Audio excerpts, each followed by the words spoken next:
Good evening, everyone. I'd like to welcome you all to the January 20th regular Committee of the Whole meeting. I'd like to firstly recognize that we are on the traditional territory of the Snuneymuxw First Nations. Our clerk tonight will be Ms. Sky Snellgrove. The question period sign-up sheet for those of you who are unfamiliar with process are at either end of the near the desk along the gallery. If you have a question regarding an agenda item, would you please write your name on the agenda and the item in which it refers to. And at the start of question period, the chair will call those who signed up to the podium to address council. Ms. Snellgrove, I understand we have some late items. Yes, thank you, Mayor Krogh. We're adding agenda item 6F, delegation from Janet Ismail, Ida Adam, and Rudy Adam regarding neighborhood crime and security concerns in and around the Labia Road temporary housing site. And we're adding 5 notices of motion from Councillor Bonner under other business, agenda item 9A. Very good. Councillor Bonner's been doing his work, and we appreciate that. Can I have a motion for the adoption of the agenda?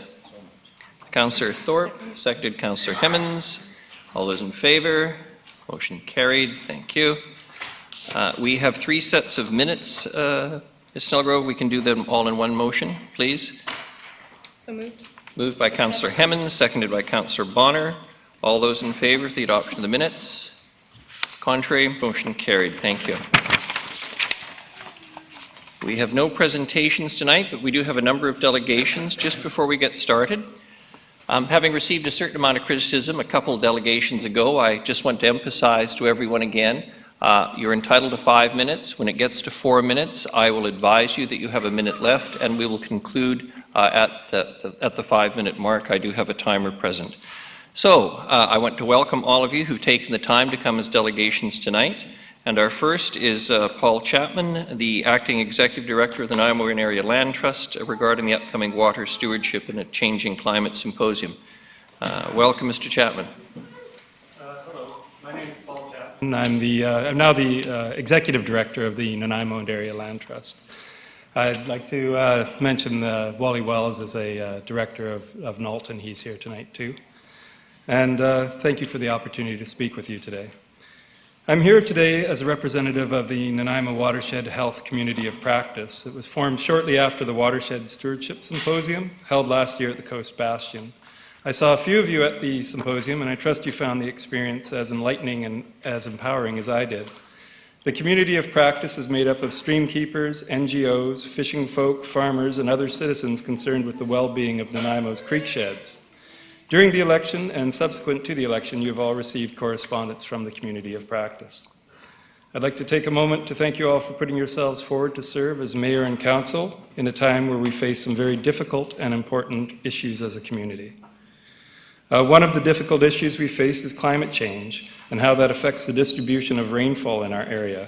Primarily, I'm referring to that distribution of rainfall over time. That is to say, while we may not experience much different in the amount of rainfall from year to year, we will see more intense rainstorms and longer periods of dry and drought conditions over the course of the seasons.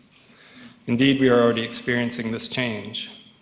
The challenge we face is to mitigate the intense rainfalls and dry periods by bolstering our natural systems, to slow down and hold water. You've likely heard this referred to as eco-asset and eco-asset management.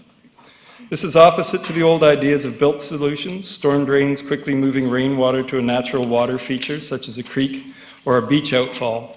This old method results in erosion, habitat degradation, a deficit of groundwater, and localized flooding. The changing climate will amplify these negative results and add to ever-increasing maintenance and repair costs, challenges that may exceed our ability to pay for the old engineered solutions. The good news. In the Venn diagram that includes habitat restoration, climate change mitigation, and responsible use of taxes through asset management, you'll find healthy watersheds at its nexus. Our natural systems slow down the flow of surface water and allow reabsorption into the ground. When healthy, our watersheds provide flood mitigation of rainstorm events and hold water in the ground and provide base flow to our rivers and creeks during times of drought. Over the course of time, the cost of maintaining and bolstering our natural systems are lower than our purely engineered solutions. More good news. I'm not here to ask you for anything. I am here to offer you some opportunities to learn about our watersheds and creeksheds, to find out about the forward thinking on eco-asset benefits, and to meet the stewardship groups in our communities doing the work to ensure the health of our watersheds. You've all been given a 2019 NALT calendar, and I'm going to draw your attention to some dates where there are opportunities to dig deeper into some of the items I have mentioned. If you turn to March, on the 16th and 17th, NALT will be providing streamkeeper training, a chance to learn about the indicators of a healthy creek and some of the challenges to stream habitat and function. NALT is offering this to you and to city staff at no cost to attend. Space is limited, so it will be on a first-come, first-served basis. Next, if you turn the page April, you'll notice the dates of the 2019 Water Stewardship Symposium, beginning with a workshop on the 2nd and the symposium proper on the 3rd and 4th. I'm happy to see that some of you are planning to attend, and I hope others will join too if schedules allow. The last date I'd like you to circle is Rivers Day. If you turn to September in the calendar, you'll see that Rivers Day falls on Sunday, September 22nd. To observe Rivers Day this year, NALT is offering to take council on a tour of some of the creeks in the city with the opportunity to meet some of the community's great stewardship volunteers. 1 minute. I hope you will seriously consider taking part in some or all of these events. I will follow this offer up tomorrow with an email to Mayor and Council to remind you of these dates and to reiterate the invitation to participate in the corresponding events. Thank you for your time, and I'd be delighted to answer any questions you may have. Thank you very much, Mr. Chapman, and as you pointed out, several members of council are indeed registered for the Water Symposium. Any questions from anyone for the delegation? Thank you very much. Do appreciate it. Our next delegation is Dennis McMahon regarding the Nanaimo Arts Community. Mr. McMahon, please.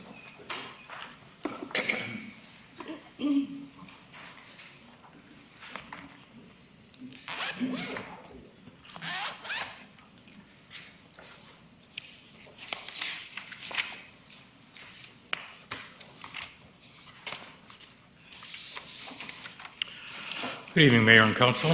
Dennis McMahon, Leslie Crescent, Nanaimo. I realize that most of you don't have a historical knowledge of the issues affecting the arts community, so I thought I would give you a brief timeline and then come up with my request. In 2011, the Nanaimo Art Gallery changed its mandate, which effectively closed its exhibition space to local artists and art organizations. And that's at tab A of your handout. At the same time, there was an essay, or similar to that time, there was an essay in 2016, which was published in the Canadian Art Magazine. That has a print subscription of over 95,000 and an online subscription of over 159,000. That article it discusses the lack of art space for the community, as well as the curated Nanaimo Art Gallery. It points out that this city does not have community art space, and I'm wondering, with that subscription, just what impression that leaves on the city of Nanaimo. In 2015, I brought the issue to the then Arts and Cultural Committee with a specific request that they place the issue on their agenda as a priority, and no action was taken. A year later, I brought the issue to Council, and I cited the Arts and Cultural Plan 2014 to 2020, and I formally requested the Council place the issue on the agenda and that a committee be formed and tasked to bring a recommendation to Council for inclusion in its planning process and financial plan. That request was not considered by Council and no action was taken. In 2017, I was then a member of the new Community Vitality Committee, which had arts and culture as part of its mandate. And on the 7th of June 2017 meeting, made a motion that the Cultural Plan and Creative Nanaimo 2014 to 2020, Section 5.5, be amended to include to support multi-use art space, and that motion passed in the committee unanimously. And on the 10th of July, Council formally adopted the amendment to the Arts and Cultural Plan. September 2017, staff hosted a cultural gathering.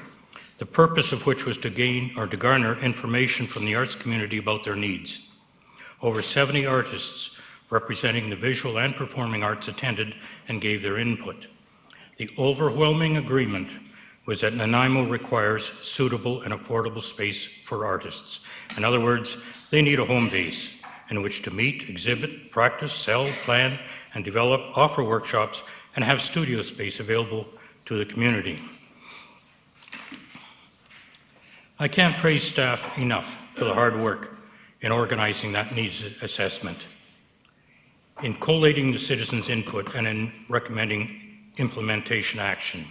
And that included to review existing city-owned facilities to determine if space could be repurposed for the use as galleries display or performance space by the local community. However, that could not be followed up because of the election process and the suspension of committees. However, during the recent city budget process, I realized an opportunity to provide a temporary solution to the lack of space for the arts community. Upon completion of the new fire hall, 580 Fitzwilliam Street, city-owned heritage building that is seismically upgraded will become available in 2 to 3 years. 1 minute, And Mr. McMahon. with relative inexpensive renovations compared to a new structure, this building could serve the arts community and citizens as a center for the arts. And therefore, I request that Council provisionally designate 580 Fitzwilliam Street for future use as a center for the arts. This will then enable the arts community to prepare a project proposal for consideration. Thank you for your attention. Thanks very much, Mr. McMahon. Please, we're not, as much as I appreciate it, no clapping, no booing, no interference with the business here at hand. We're fairly serious on that. Councillor Hemmons, I know wants to say something, but unfortunately isn't popping up in my queue list. Councillor Hemmons. Thank you very much. Thank you, Mr. McMahon, for your presentation and also for your diligence in pursuing this. I know this has been a long-held dream of the arts community in Nanaimo for years. So I don't have a question for you. I actually have a request of staff. I'm not sure if this would be a request for a formal report, but I would like some more information on the designation of 580 Fitzwilliam for a permanent arts center for Nanaimo, the feasibility of that, the opportunities, drawbacks, etc.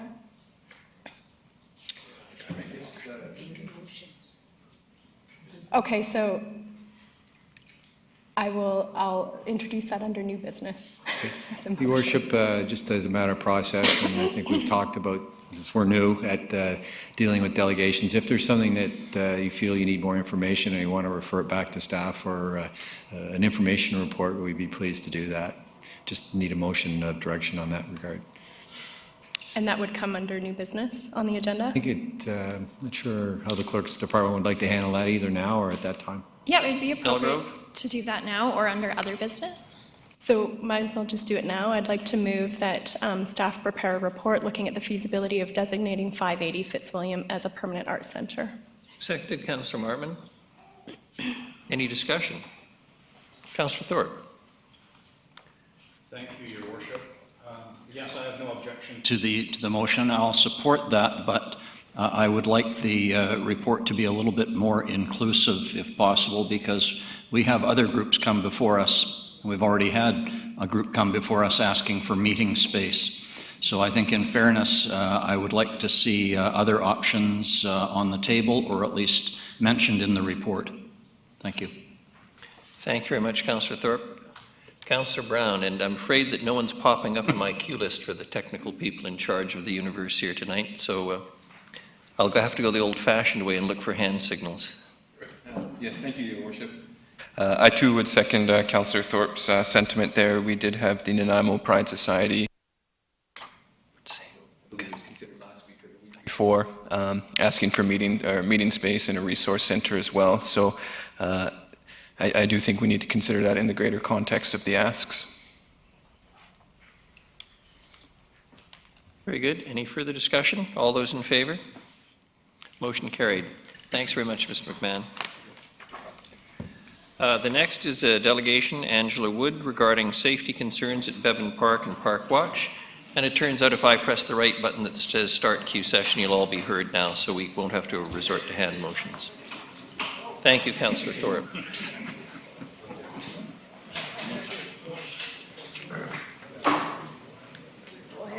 All right.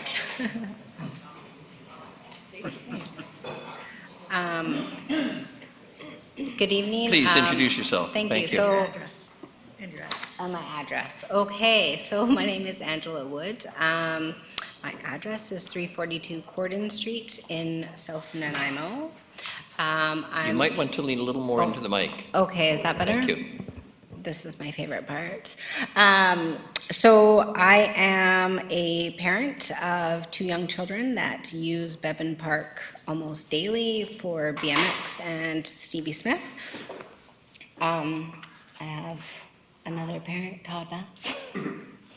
I'm Todd Bass. I live at 2040 Corsini, Nanaimo. I'm also a member of the BMX club and soccer coach in the community.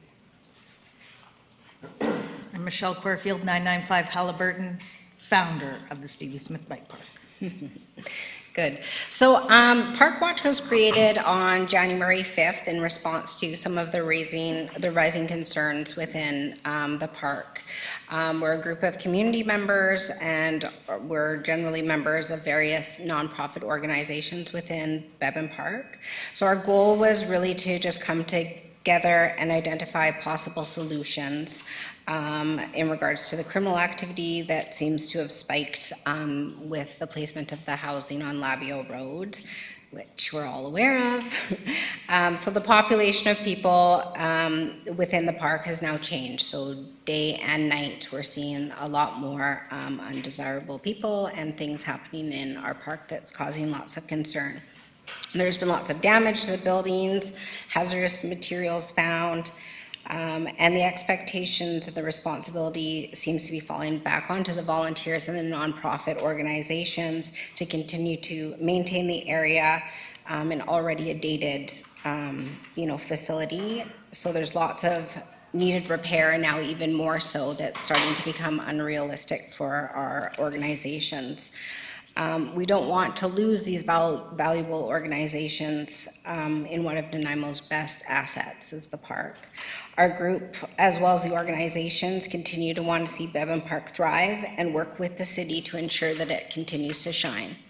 Nanaimo BMX and Stevie Smith host international events throughout the year, and we really want to remain being known for having the best facilities. So with that in mind, we came together and we completed a Walk the Park event, and we completed a survey that looked at crime prevention.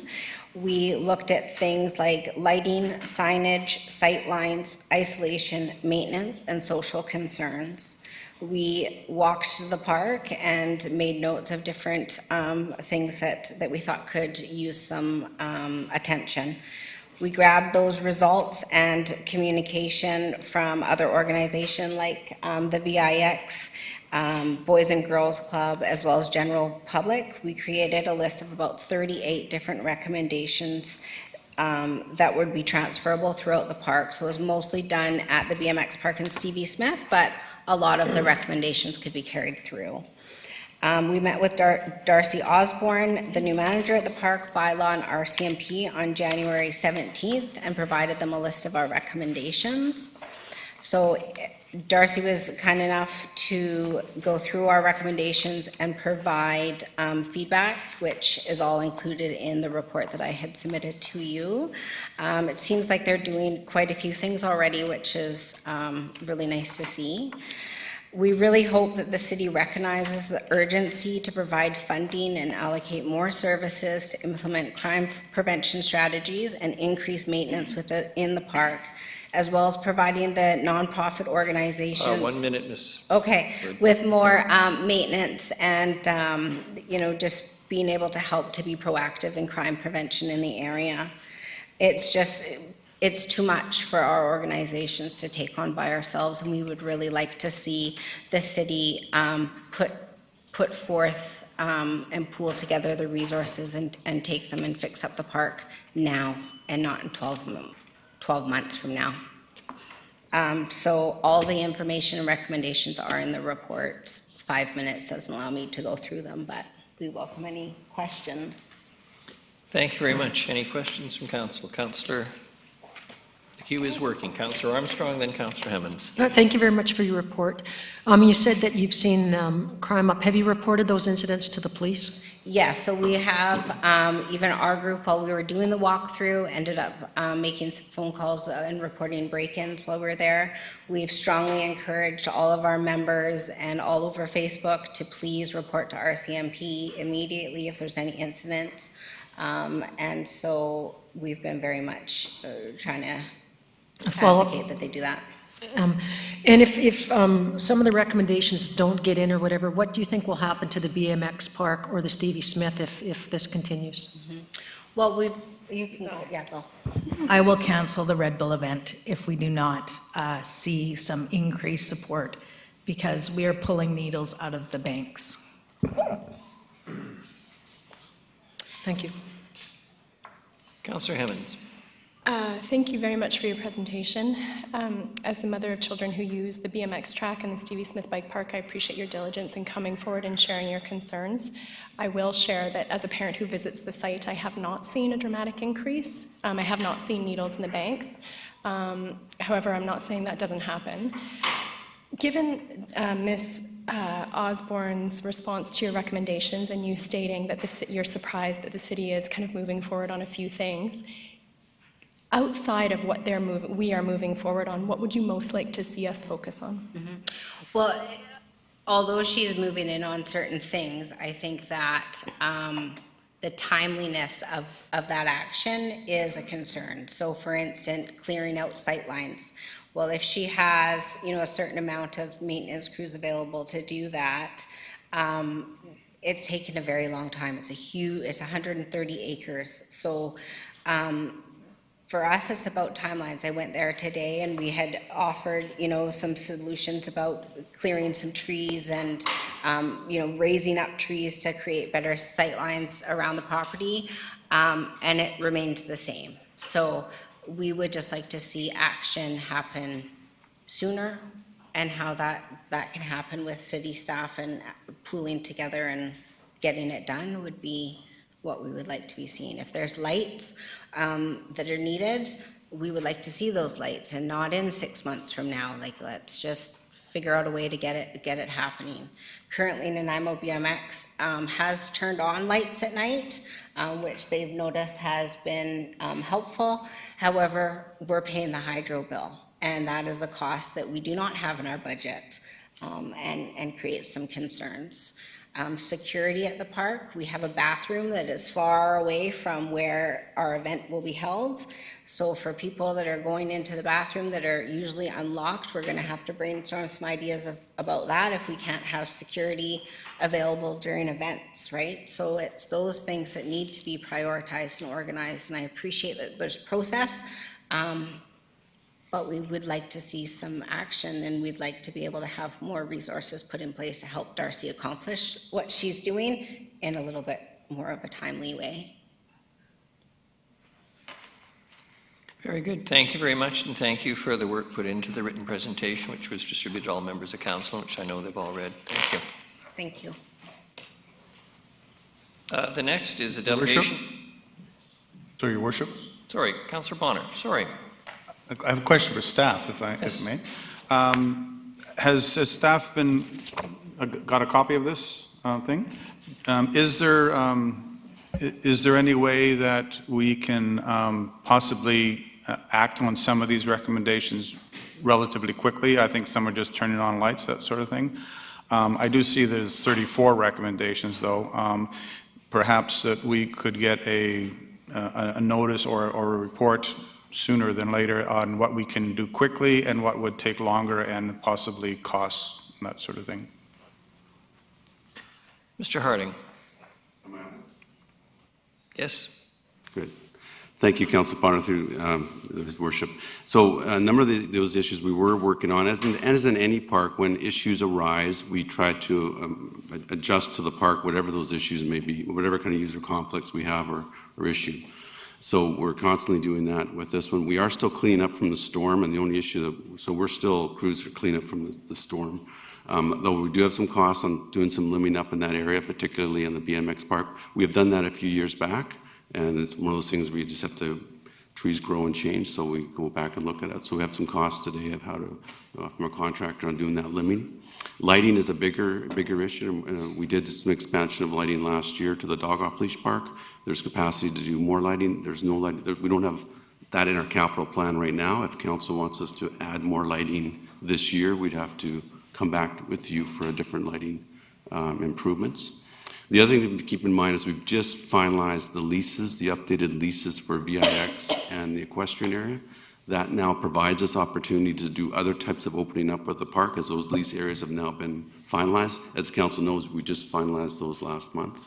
So now we can do some other implementations within the park.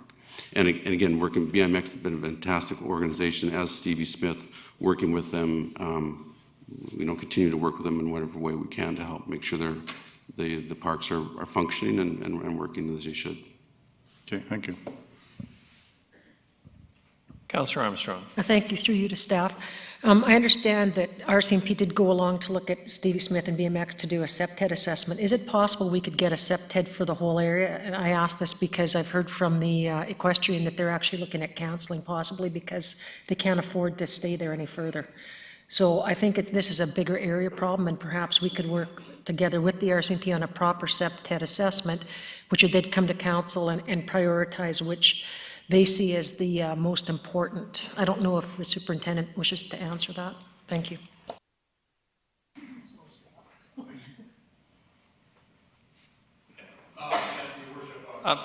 Please, Superintendent Miller, if you could come. I know you have a very strong voice, but then we'll be able to focus cameras on you too. Apparently my voice carries. Thank you, Your Worship. Superintendent Miller, Officer in Charge of the Nanaimo RCMP Detachment. Yeah, there's no issues with us doing a SEPTED for that area or any area to help reduce crime. Our number one mission is to reduce crime, safe homes, safe communities. More than happy to work with our partners, with Parks and Rec, and with the community to make that happen, Your Worship. Thank you very much. Thank you. The next is a delegation, Ken Clark, regarding crime and safety in Nanaimo neighborhoods. Mr. Clark.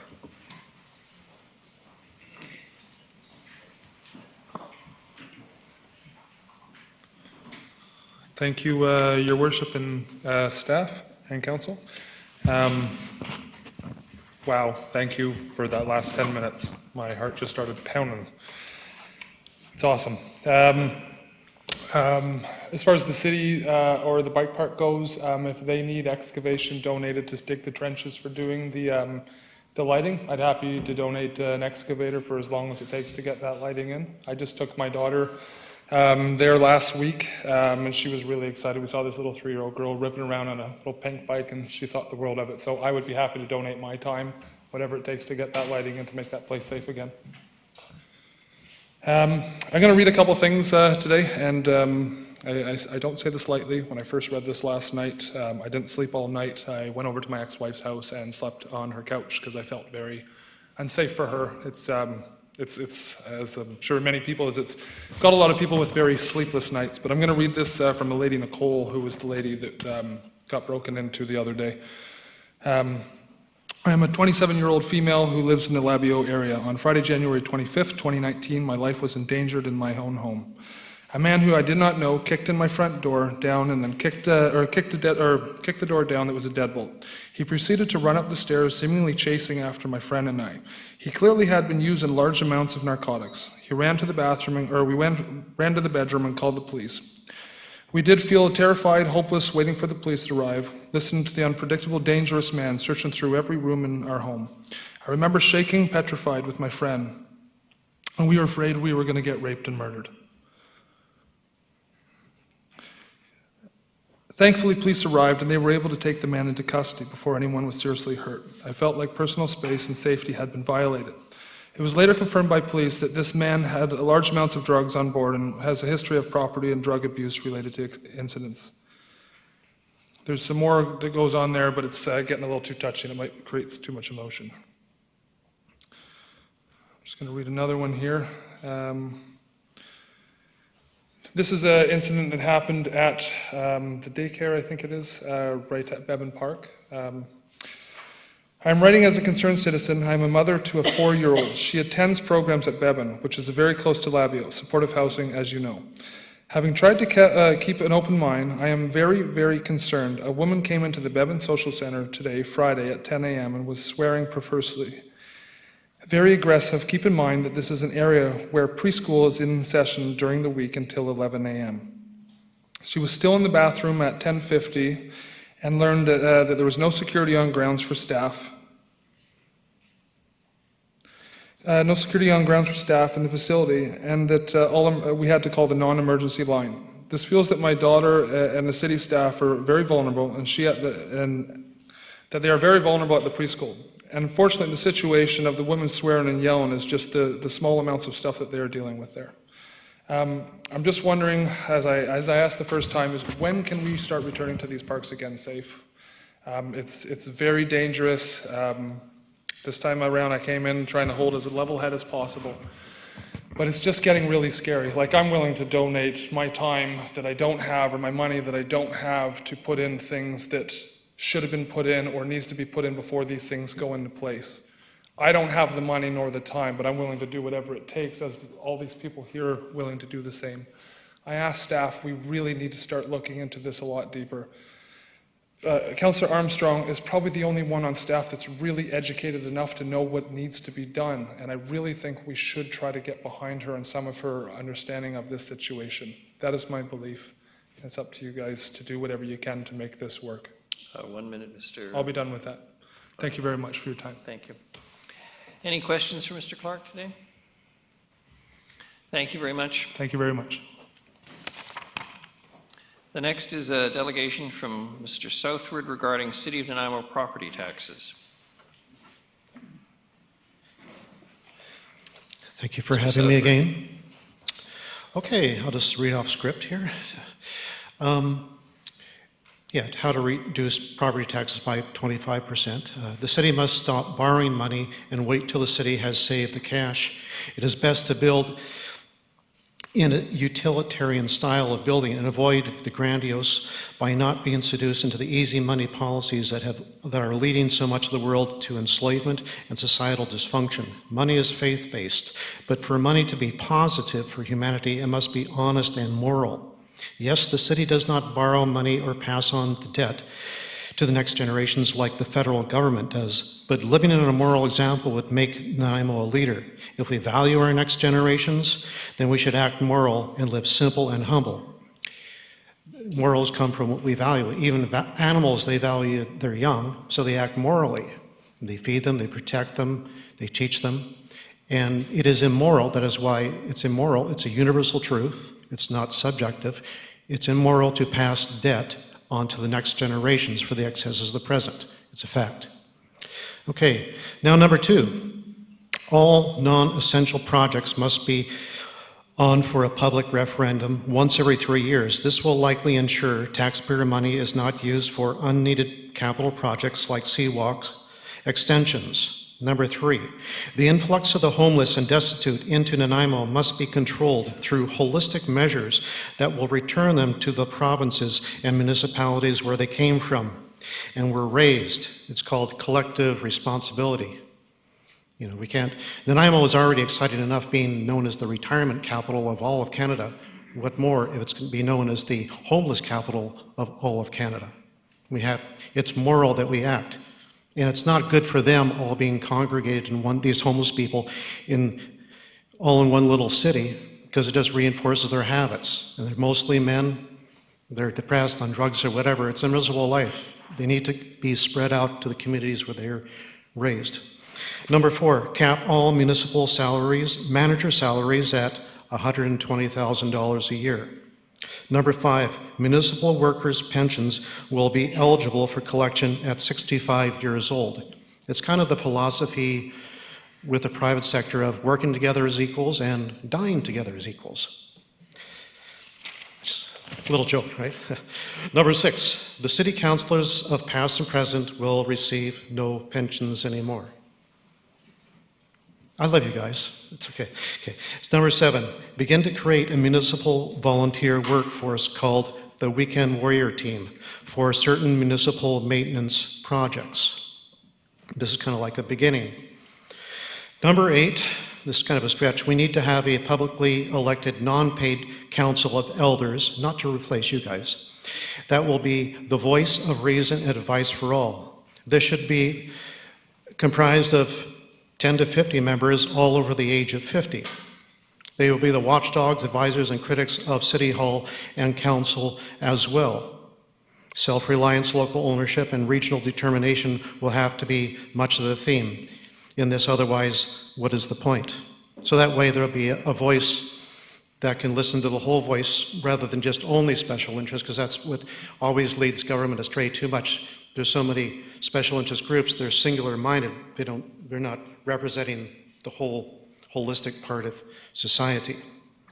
And, less taxes mean more happiness. More taxes mean more suffering. Less taxes mean more faith people have in the government. And that's all. Thank you, Mr. Southward. Any questions from council? Thank you very much. Our next delegation is Janet Ismail, Ida, and Rudy Adam regarding the Labrio Road temporary housing.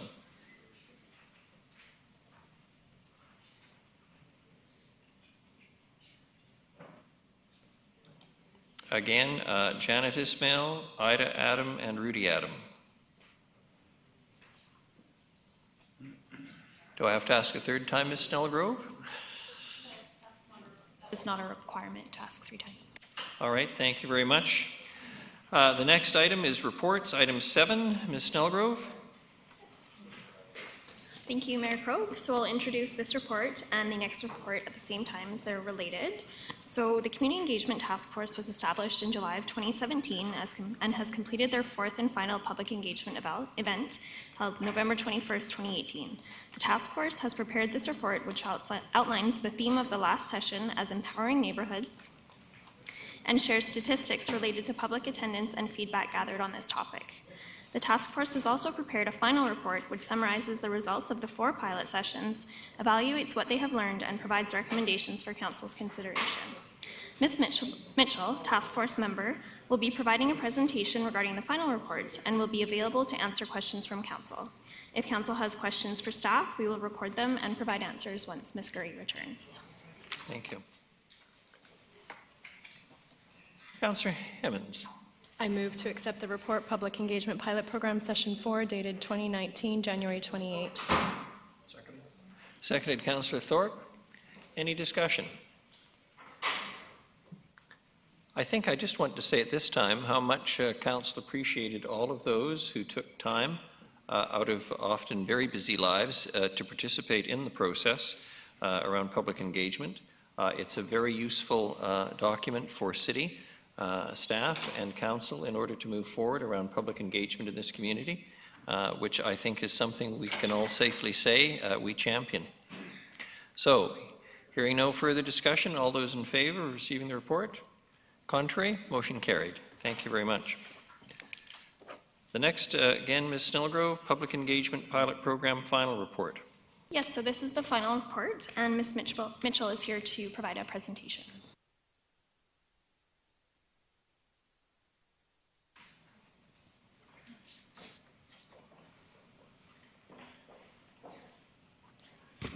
Ms. Mitchell and others, welcome. Yes.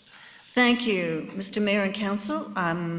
Since this is the first time I've ever had the pleasure of addressing you all, this won't be the last, I don't think. I just wanted to congratulate you all on being elected. It's great, good to see you here. We are the last people standing from the Community Engagement Task Force, and I'm sure you all know Norm Smith, Les Barkley, and Bill Manners. And of course, Councillor Aaron Hemmings was a member of the task force, along with Rosemary Secord and Robert Fuller and Ian Gartshore, and they couldn't be here today. And am I missing somebody? Peter Urquhart, yes, of course. So I'll let them say a couple of words if I can after I finish. I guess we're probably all sad that it's over. But I think we're mostly happy and maybe a bit relieved that the Community Engagement Task Force is no longer, and we've now been able to hand in our final report. We certainly had a challenging couple of years. We've been in this business since 2017, and oftentimes we were operating in a climate that wasn't exactly conducive to community engagement. But you have to say that what came through was the desire of residents of this community to be involved in shaping the city rather than being passive participants. I don't want to repeat all the recommendations in the report. We've presented them to you as kind of a guide, and hopefully some of them will be taken to heart. I do want to just mention a couple of things. One is when you do engage, be deliberate about it and follow the spectrum of public participation. To what extent are you really going to take public comment into consideration when you're making a decision? Or is it just a means of checking a box to say that, yes, we've done community engagement? And second, the other comment I want to make, that in the report and online on video and in written form is all the content from all the public participation sessions that we carried out. And there is a tremendous amount of information for you in consideration of strategic planning coming up. We are not the great unwashed out there. You know, everyone in this community, and there are 95,000 people, have some expertise and something to say about issues of relevance to this community. And I think they want to be involved. You spent a lot of time this afternoon discussing economic development. Well, back in November 2017, in the first public session that we did have, one of the priorities that came about as a means of bettering Nanaimo was to establish an economic development function and get that moving again. So the community is not without information and not without desire to be engaged. When I hear that there shouldn't necessarily be in community engagement, I guess I just get a little annoyed that in fact we do need to take advantage of all the resources that we have in this community. And lastly, but not least, I'd like to thank the staff that helped us in this process over the last 2 years, particularly Tracy Lowen from the Communications and Media, and also Sky and Jessica and Natalie and Kelly from the Legislative Services. They were all participants in helping us put on the pilot sessions and have kept us sort of to the straight and the narrow as much as we could be. So if I can, I'll leave it up to any of my colleagues to make a couple of comments. Please. No time to be modest. Yeah. Thank you for allowing us to do this over this time, and I think community engagement that's proactive and authentic, it flavors the tone of democracy, and that's what we're all here for. So that's all I have to say. Thanks, Mr. Barclay. I'd just like to thank council. The first 3 sessions that we held was with our previous council, and there was lots of issues that went along with that. Session number 4 was with your council, and we as the task force saw a vast improvement with the engagement with the community, and it was the same in our results that were given back from them. So I appreciate the fact that you actually came out to the event and engaged with them. So thank you. Thanks very much. Mr. Manners. I'd just like to thank council and staff for the opportunity they gave us to allow us to touch the corner of community engagement. There's a lot more to be looked at. There's a lot more to be discussed. And I'm hoping that this council will make the future of community engagement a priority. Thank you. Thank you very much. Before I ask for a motion, Councillor Martman. Thank you. I just wanted to say thank you so much for everybody who has been engaged in community engagement. In reading through the documents, and I'll be brave enough to speak on behalf of council, but having worked with them for the last few months, my worry was always that reports sit on shelves. This council is not of that mind. I think we will be deliberate, we will be proactive, and we will use this information gained and help us with our strategic planning and our committee structure. So thank you. Thank you. Thank you very much. Just hang on, though. Sorry. Councillor Brown. Yes, thank you, Your Worship. Just a quick question. I noticed in the report it mentioned regarding the fourth session that people did like the interaction with particular council members, but they didn't feel like they had enough time or maybe necessary attention. Was there any thoughts how to sort of balance the quickness of those sessions, but also maybe sort of some future practice on how that can be augmented or made more robust so people feel that they do have the time? Well, particularly the last session, the number 4 session that we did was empowering neighborhoods. And I think you have a fantastic resource in neighborhood associations. I would suggest that kind of format with inviting not only the associations but people to talk in a neighborhood format, maybe 3 or 4 times a year. We don't have a ward system here. I grew up in Ontario where there is a ward system, and you are able to have councillors who actually geographically fit with a certain area, and they can keep track of what's going on in that neighborhood and bring those issues and concerns to council. It's very difficult when you're all elected at large. But I think continuing on the dialogue with neighborhood associations on a quarterly basis maybe to find out what the issues, because you look at those issues that came out, they're the ones you have to deal with on a day-to-day basis. This is not rocket science, it's nothing new. The other thing I would suggest from a neighborhood perspective is that the neighborhood associations have to assume some responsibility for establishing their credibility. There are a lot of neighborhood associations that are 2 people, or associations that haven't had an annual general meeting for 10 years, who could rightfully say that may not represent the people that they're supposed to be representing. I think there's nothing wrong with requiring a neighborhood association to at least have an annual general meeting and an election. To ensure that the people who are sitting around the table are actually credibly representing the people that they claim to represent. But this is a tremendous resource for you, and I'm glad I brought it up because I think that's a good way to kind of get at the issues that are of concern to people on the ground. We've got a whole group of people here concerned about what's happening in Bevan Park. That comes out of a neighborhood discussion. That's where people are. If we're not dealing with those issues, then why are we here?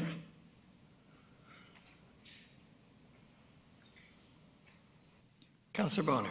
Thank you, Your Worship, and through you to the delegations. I want to thank you again for this report, having read through the whole thing a couple of times, actually. I'm in agreement with pretty well everything you said. We're right now looking at some tools. So a couple of councillors and myself have met with companies that provide tools to do public engagement. But to me, I think public engagement is more of philosophy and it's a culture. And I look forward over the next few years to develop that culture of wanting to do public engagement and having all the aspects of both engaging the public and us as a two-way communication street so that we can make better decisions and come down later on down the line, the public can make better decisions. I noticed on page 12 of your report, you quote, you have references to a lot of things that Victoria is doing. So I read over those as well. I was quite impressed. Would you have a problem with us going down in the middle of the night and stealing all their bylaws and scratching out Victoria and putting in Nanaimo and just being done with it? I think as long as you can guarantee that that's a made in Nanaimo solution and not a made in Victoria solution that's just been passed off as a made in Nanaimo solution. Mm-hmm. And every community is different, and Nanaimo has to figure out what it is and what the bylaws are that actually affect them. And we gave a lot of other examples from other communities as well. It's not only Victoria. Most communities have been, as I just see right up there, accepting the International Association of Public Participation Continuum. That's an easy thing to do. That requires every department to sort of say, okay, I'm doing this project and here's where I fit on that continuum. So, yeah. Seeing as you brought up Victoria, I just want to remind Council that there is a risk. Remember what happened to the statue of our first Prime Minister, and I think they shot themselves in the leg with community engagement, doing wonderful things, and then they went and did this without consulting with the community. We've seen what can happen with the supportive housing issues, and it's a risky endeavor, so you have to be true to your word and consistent. Okay, thank you. Before I recognize Councillor Hemmons, I'm sure that the absence of the superintendent of the RCMP had nothing to do with his suggestion about going down in the middle of the night. I would suggest we use a biblical precedent and have Nicodemus come down here in the middle of the night and whisper something in our ear from Victoria. Thank you. You can find it all online Councillor anyway. Hemmings. Thank you. I'm going to beg, excuse me, the forgiveness of my colleagues in this and not ask a question, but simply convey my heartfelt gratitude to all of you. This work was done in a climate that was less than conducive to community engagement, and your perseverance in continuing to drive that agenda forward was impressive, to say the least. So thank you. Really appreciate the report. Thank you. Sorry, Councillor Armstrong, I touched, you're off. Go ahead. Thank you very much, having said on quite a few of your meetings. Do you have any suggestions as how we can improve the number of people to be engaged? Like at each session, the most we ever had was 68. And when you do talk a population of 95,000, that's such a tiny, tiny percentage.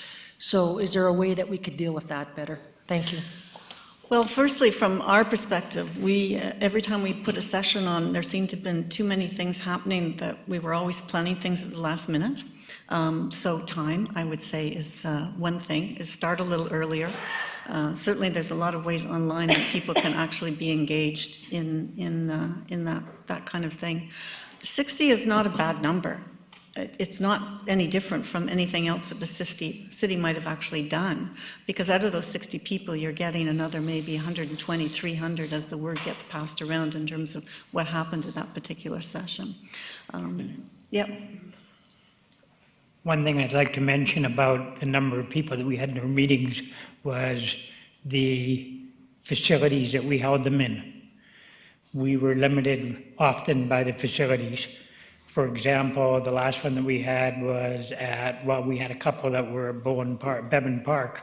One of them was in a smaller section, whereas the other one was in a larger room. We had planned on sharing our engagement sessions throughout the city and holding one at Barsby. We never had that opportunity, but I'm sure that if we had, we would have had a lot more than 60 or 58 people show up to Barsby just because of the size. Thank you. No, I just wanted to say too that the first 3 sessions were, we had to have people leave their pitchforks at the door. It was totally a different atmosphere. The last session was much nicer. It was easier to get along.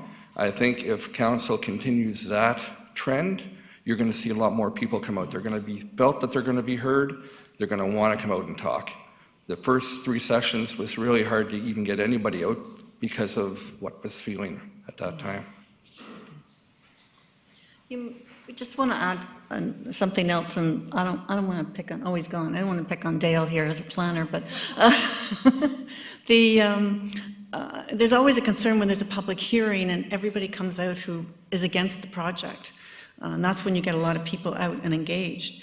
And you have to ask yourself, rather than just sort of dismissing them as naysayers and people who only come out when they're against something, as to whether or not that particular project and the reason people are against it has hit a bit of a policy nerve somewhere with people, and that they're there not in opposition necessarily to the project, but what it might represent in terms of precedent setting for the community. So you can look at engagement a number of ways.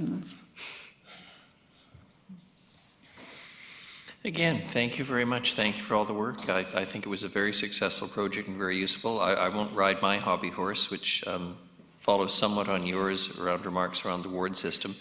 There are some neighborhood associations. I point to SICA over and over again as one that is highly organized with great participation. Some of the others around the community, not so much. Geographic areas not necessarily well defined. But notwithstanding all that, I think the process of what we have is very useful. I'd like to see more citizens, and I'm casting this out tonight to the wide universe, more citizens take time. You know, if it's a few hours in a year as a citizen, it's not much to ask of you if you want to try and create the kind of city we all want to live in. I think it's extremely useful to hear from those organizations on a wide variety of issues. You don't necessarily have the expertise. Politicians want to know what voters are thinking, what their concerns are, what their issues are. We may not agree. We may do something that the neighborhood doesn't support, and we may do it for other reasons, and that's our job to explain it. But if citizens don't take the first step forward, which is what they certainly did with this process and participate themselves, we're not going to have a very good decision-making process for this community. So again, I want to conclude by thanking you all so much, and everyone who's listening who took the time to participate. It's very important work. Thank you. Thanks. Next item, Mr. Van Horn, the Code of Conduct, please. Thank you, Your Worship. I'll briefly provide an update for the benefit of the public that perhaps wasn't... Pardon me. Sorry, Mr. Van Horn, interrupt. Just rushing right through the agenda, let's have a motion to receive. Councillor Hemmons, seconded Councillor Thorpe. Any discussion? All those in favor? Motion carried. Thank you. Sorry, Ms. Selgrove, making your life miserable tonight. Now, Mr. Van Horn, pardon me for interrupting. No problem. For the benefit of those who perhaps weren't able to come out to the January 7th session of the Committee of the Whole, and I'm going to say Council, it was the Committee of the Whole meeting throughout just for expediency. Council had reviewed a number of examples of codes of conduct from other local governments and the Union of BC Municipalities, or UBCM. The UBCM, through a working group, had developed the Code of Conduct for municipalities to adopt with minimal changes required if they had desired to do so in lieu of developing their own from scratch. Generally speaking, Council's preference was for the UBCM version, with Prince George's Code also reflecting Council's desired outcome, which was a document that would be easy to read, interpret, understand, and apply. Council also sought a one-page general statement about the principles of good governance, which members of Council could individually sign. Staff attempted in the intervening weeks here to blend the UBCM and Prince George documents into a single code of conduct, but that quickly became a total rewrite, which was not the intended exercise for that. As noted at the previous meeting, there's an infinite number of ways of expressing in a code of conduct. It's not a Rubik's Cube with one solution. The intent was to not overcomplicate the process of getting Council to the point of being able to adopt and sign off a code of conduct. Instead, staff tried to incorporate the essence of the Prince George version into the sign-off document, which staff hope will accomplish what Council was seeking. The sign-off document borrows liberally from the introductory paragraphs of both the Prince George and the UBCM codes of conduct. Staff believes it adequately captures the principles behind the code of conduct, leaving the code itself to express the details in a little more, with a little more information there. The actual sign-off sheet that is attached to the Council agenda can be presented in any way Council wishes. The important thing is to get the content right, and we'll work on the form, because I think it will need to be enhanced a little bit in terms of its actual presentation to the public. Thank you very much, Mr. Van Horn. Do we want to move to a motion first and then discussion? Motion, Councillor Councillor Brown, Councillor Bonner, seconded. Discussion. Councillor Bonner. Thank you, Worship. We're talking about all the things in the agenda right now, correct? So I could ask questions about the document, the policy itself? Would that be okay? I'm not much of a wordsmither guy, but would it be possible, instead of having members, just have councillors? Absolutely not a problem. Mm-hmm. Okay, thank you. Are we agreed that that's a friendly amendment to the document? I hope so. Substitute councillors for members wherever it appears? Mm-hmm. Okay, thanks, buddy. No one else? Mr. Rudolph, please. Council recall, this matter was dealt with in the Committee of the Whole on the 7th of January, I believe it was. It was the instructions to us was to bring back this package of information for one further final confirmation that you're comfortable with it. So the motion, if you are comfortable, would be then to make a recommendation to forward it to Council, which would be next week, and for adoption. And I believe at that time it was your thought that there would be some form of signing authority or signing process at the next council meeting. And so that would be the second document included in your package. So if this is still Committee of the Whole, so you're recommending to Council that it adopt the document or approve it, and that would come to your next available council meeting for receipt and approval and signature.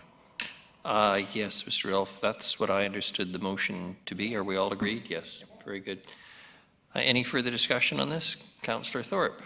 Or Councillor Bonner, you're done? I think so. Thank you. Councillor Thorpe. Thank you, Your Worship. First of all, just to thank you through you, if I may, to Mr. Van Horn for the work he's put into this. And I look forward to ratifying this at a future council meeting.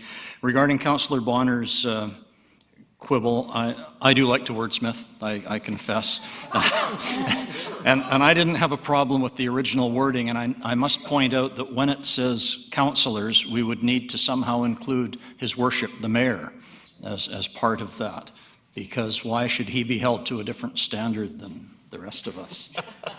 So I'm sure you can figure out a way of including that. Thank you. Thank you very much. You can take the teacher out of the school, but you can't take the school out of the teacher. Well done. I just want to say tonight, because I'm sure more will be said by many councillors when it comes back before council, that as mayor of this council, and I never turn down an opportunity to congratulate them for the work they do. The whole concept that we would have a code of conduct that we would sign on, I think to some extent has been solved by the election of this council and the manner in which they have behaved, treated one another, behaved with respect to staff and the citizenry who come before this council. And I am hopeful that this will essentially be a pro forma document that we'll never have to look back on except on very rare occasions, and that the conduct that we've observed in this community around public affairs at the municipal level in the last few months has been a marvelous change. So I want to thank the people who come to watch council and to participate and take time, and those who are elected around here. I always get the last word. It's a great privilege to chair. Any further discussion on the motion? All those in favor? Opposed? Motion carried unanimously. Thank you. Ms. Snellgrove, I gather we don't have any correspondence that's not related to a council report. And other business. Councillor Bonner, we understand you have a number of notices of motion, please. I do. Unfortunately, my glasses are in the other room. I think we can hold off for a minute while you disappear to get your glasses. Hang on a second. Councillor Turley may have, holy crow.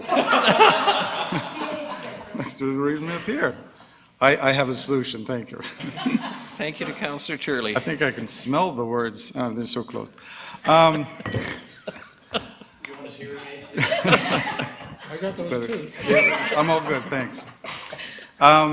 As council may remember, about a month ago, I mentioned that I'd be bringing forth some motions for the AVICC regarding cannabis production on agricultural land, and I have those. And unfortunately, I didn't get them to the staff in the right order in the format to be in your agenda, so I now have to read them out, for which I apologize because there's 5 of them. So let's get started. Please don't put me on a timer. It's going to take a long of that. The growing cannabis plants on the agricultural land reserve. The intent, treat cannabis the same as other farm use activities. Whereas the Agricultural Land Commission Act states farm use means an occupation or use of land for farm purposes, including farming of land, plants and animals, and other similar activity designated as farm use by regulation, and includes a farm operation as defined in the Farm Practices Protection Right to Farm Act. And whereas the Agricultural Land Reserve uses subdivision and procedure regulation, the ALR regulation, has differentiated the lawful production of cannabis from other farm use by limiting the structures for production and narrowing the definition of necessary activities under Section 2(3), unlike other crop in BC and British Columbia. Therefore, be it resolved that the AVICC requests the provincial government to amend the ALR regulations so that the lawful production of cannabis aligns with the growing structures and site development measures available for all other crops, more specifically placing limits on the unique concrete structures growing method initially targeted for regulation to all crops, thus enabling cannabis, when grown as any other crop, to be deemed a farm use as defined in the Agricultural Land Commission Act and a farm operation under the Farm Practices Protection Right to Farm, circumscribing cannabis production in structures that are lawful by regulation for other crops may not withstand judicial review. Second, growing cannabis plants on agricultural land reserve. Intent, Regulation remains the same with clarification of farm use cannabis structure. Whereas the Agricultural Land Commission Act states farm use means an occupation or use of land for farm purposes, including farming of land, plants, and animals, and any other similar activities designated as farm use by regulation, and includes a farm operation as defined in the Farm Practices Protection Right to Farm Act. And whereas the Agricultural Land Reserve Use Subdivision and Procedure Regulation, the ALR regulation, has differentiated the lawful production of cannabis from other farm use by limiting the structures for production and narrowing the definition of necessary activities under Section 2.3, unlike any other crop in British Columbia. Therefore, be it resolved that the AVICC requests the provincial government to amend the ALR regulation in order to clarify the interpretation of Section 2.5 of the ALR regulation, including the lawful production of cannabis inside a structure, A, that has a base consisting entirely of soil, and clarify that when production cannabis is in a greenhouse, it has the same meaning as greenhouse under Section 2.0I of the regulation, circumscribing cannabis production in structures that are lawful by regulation from other crops, notwithstanding judicial review. Is everybody awake? And further, it be further resolved that the AVICC requests the provincial government to amend the ALR regulation section 2.5 to resemble something like the following. The lawful production of cannabis is designated as farm use for the purpose of the Act if produced outdoors in a field or inside a structure, A, which has a base consistent entirely of soil and that is movable in nature or on helical pile foundation or whose base does not create irreversible damage to the soil. The third one, intent, transition all agriculture crops to low-impact foundation systems for all farm use structures. Whereas the structural use of concrete as a foundation system and associated fill is known to cause irreparable damage to soil biology and render a site unfit for soil-produced crops in the future, and low-impact, low-carbon, removable foundation technologies are available as a new standard for agricultural structure foundations. And whereas the Agricultural Land Commission Act and the Agricultural Land Reserve Use Subdivision and Procedure Regulation, the ALR regulation, regulate farm use structures on the Agricultural Land Reserve ALR, and the deposit of fill is considered a farm use for all activities under Section 2.1 to 2.2, and does not require notification to the ALR except under limited circumstances, and the National Farm Building Code applies to all agricultural farm use structures. Therefore, be it resolved that the AVICC requests the provincial government to encourage the use of low-carbon, low-impact, cement-free foundation technologies for farm use structures and building within the ALR, thereby reducing the disposition of fill material and elimination of arable soil capacity in the long term. Next one. Intent, enable the broader retrofitting of other structures and reduce the impact of new construction. Whereas the Agricultural Land Commission Act and the Agricultural Land Reserve Use Subdivision and Procedure Regulation, the ALR regulation, Section 2.5b, has limited cannabis production to existing structures which were previously utilized for crop production or were under continuous production prior to the regulation change, eliminating the ability to convert non-crop to other structures within the Agricultural Land Reserve ALR. And whereas the Cannabis Act and regulations require good production practices that create hygienic conditions for the cultivation and production of cannabis, and existing structures are available for federally compliant conversion, which would strengthen municipal 2018 BC Building Code oversight, reduce the pressure for new construction, and facilitate contribution to the local and BC economy. Therefore, be it resolved that the AVICC requests the provincial government to amend the ALR regulation to allow for retrofitting of existing non-residential structures on the ALR for cannabis production. And finally, the intent, encourage systems change for indoor agriculture fertilization practices. Whereas water sustainability, healthy watersheds, and groundwater are of vital importance, and commercial fertilizers can be damaged to underground water and influence water quality in the watersheds. And whereas the use of fertilizers in greenhouses and indoor structures create effluent that contains concentrated commercial fertilizers, which, if released untreated, can be damaging to the groundwater and the overall watershed. Therefore, be it resolved that the ABICC requests that the provincial government explore, including in the BC Agriculture Best Practices, the requirement for closed-loop greenhouse irrigation systems in commercial greenhouses and indoor agricultural structures to prevent commercial fertilizer from being emitted into the environment. Thank you for your patience. Thank you very much. I have a question from Councillor Martin, but I'm going to go to Ms. Snellgrove first. Sure, I just wanted to let council know that the ABICC resolution deadline is February 7th, so these will be coming back to the February 4th council meeting. And one of the submission requirements for ABICC is that we have some background information, so we'll be looking to Councillor Bonner for that information. I have that. Sorry? Yes, yeah. Councillor Martin. Do we need a seconder? No, we're just giving notice of these motions being brought to council for the February 4th meeting. Okay, if I may, through you to Councillor Bonner, can you wrap that up in a nutshell in layman's terms? If I'm understanding this correctly, it's about protecting ALR land and limiting how the production of cannabis would be on? Actually, if I may, it's the opposite. It's to enable the ability to produce cannabis on agricultural land that is right now is being limited by the provincial government through regulations through the ALR, which they recently made changes when cannabis was available.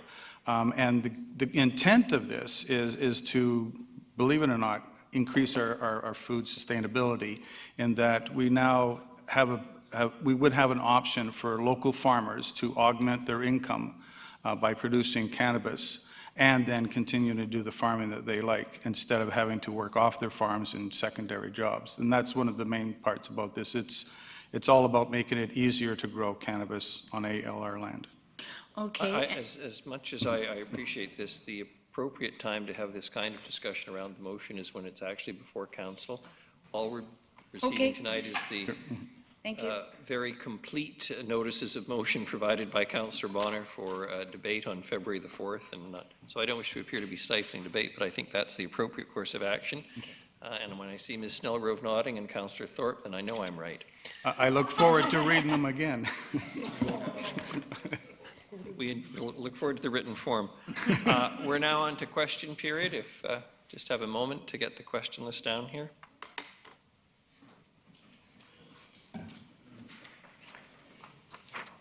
Thank you very much.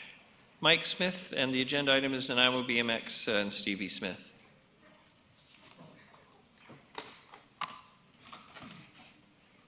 Mr. Smith, thank you. Good evening, Mr. Mayor and Council. My name is Mike Smith. I'm the president at Nanaimo BMX. I guess it's just only questions. A bit about Councillor Hemmons asked what can be done at the track. Colleague there, Angie, brought to you a full list of 38 things, but what can be done immediately? In a question, I guess, I'm asking if council can pass a motion to provide immediate funding and resources to allow Nanaimo BMX to leave partial amounts of the lighting on that would benefit Bevan Park, Nanaimo BMX, Stevie Smith. Right now, we just have it on a breaker switch, so asking in like that resource or funding to be able to put it on a timer that can be set by city, by parks, and maybe some optional adjustments to already in place lighting to help support Stevie Smith and the rest of the park.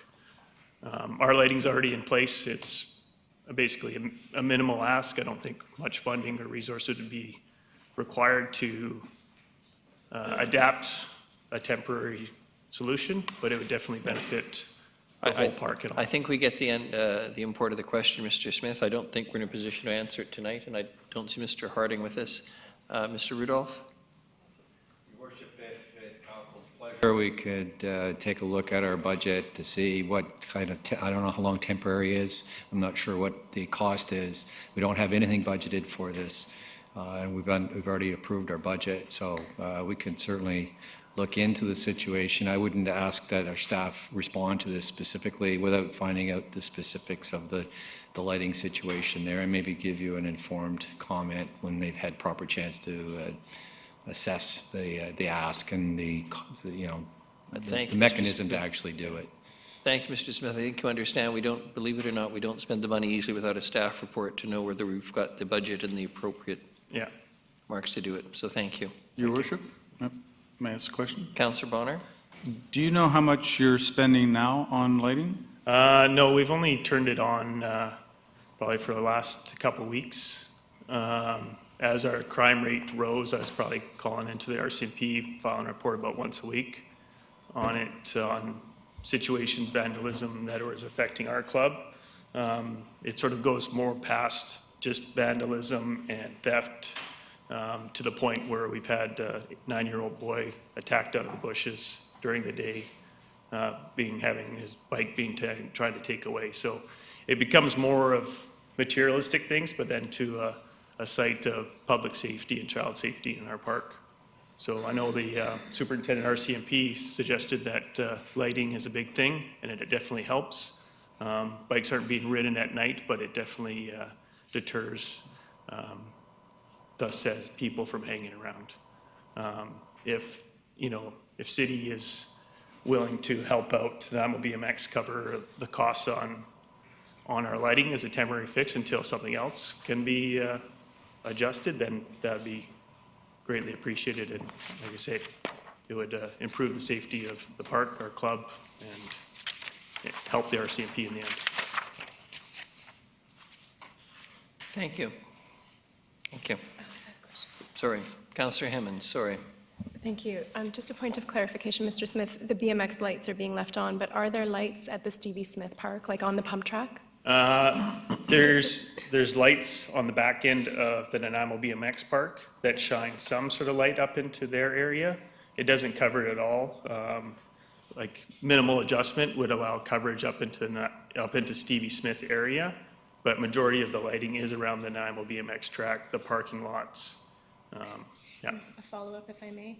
You said you've had them on for a couple of weeks now. Have you noticed a decline in the vandalism? Yes, definitely. Okay. Yeah. Thank you. Good. Thanks very much. Thank you. The next is Chrissy Forsyth, Labuan Terminal. So that's in response to the delegation.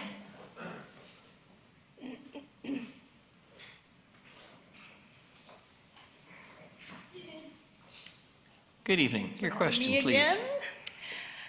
I have a question about the housing and the attics.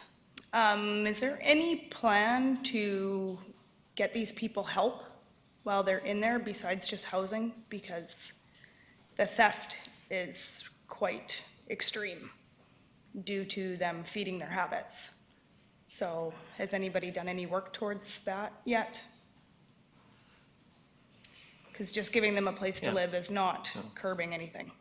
I think we understand your question. Mr. Rudolph.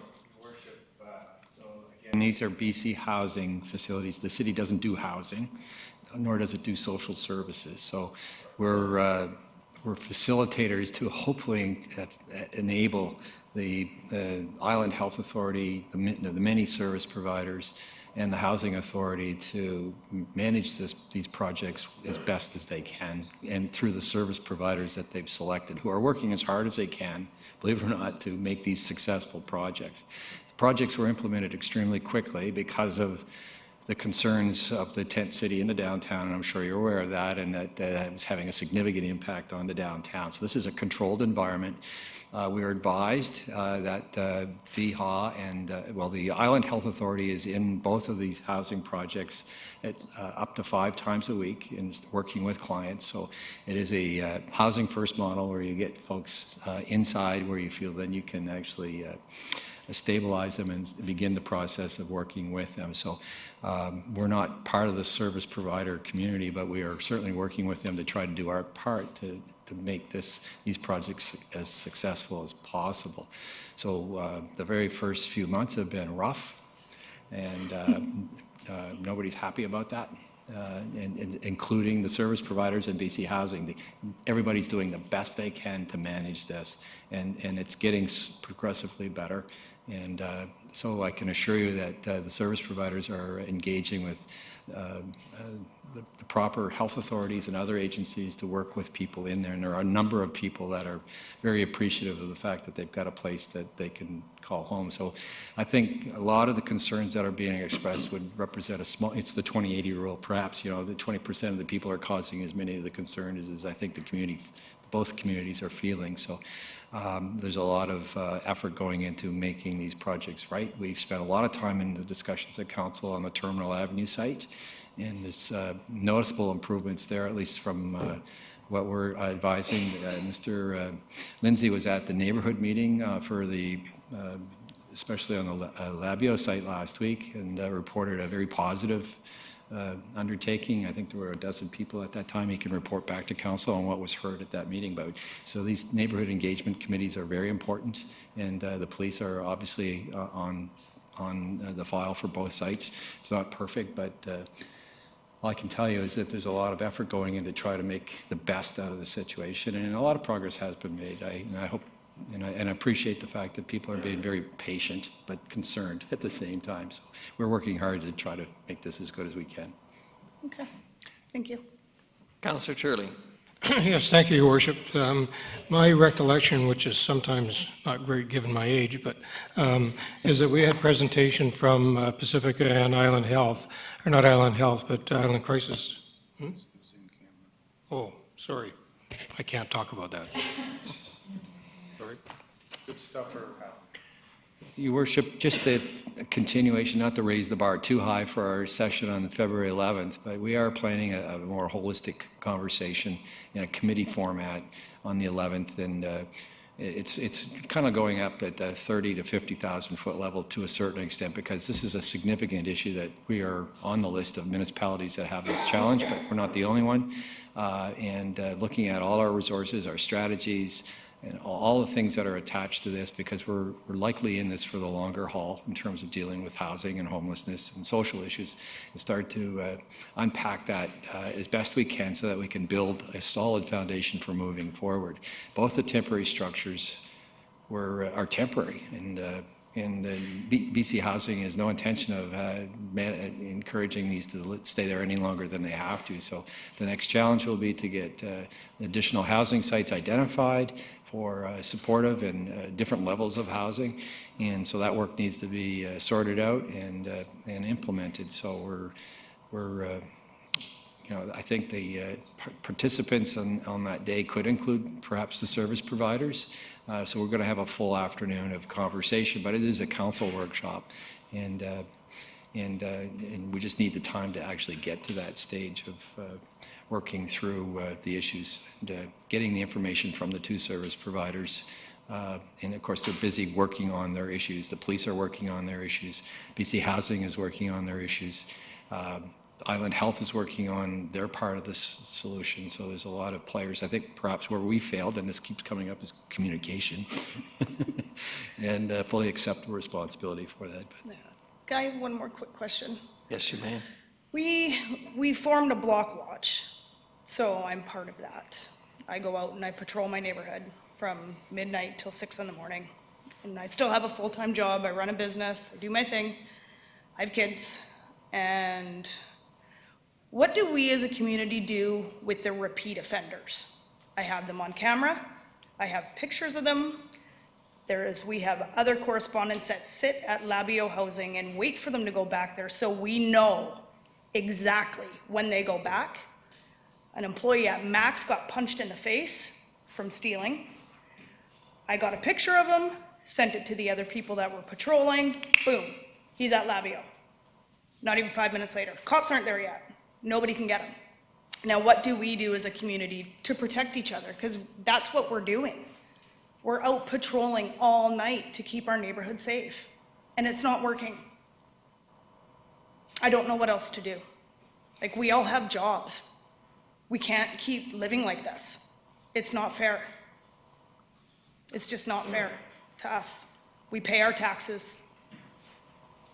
It's hard. We have kids. I appreciate your efforts, Councillor Armstrong. And thank you through you to delegation.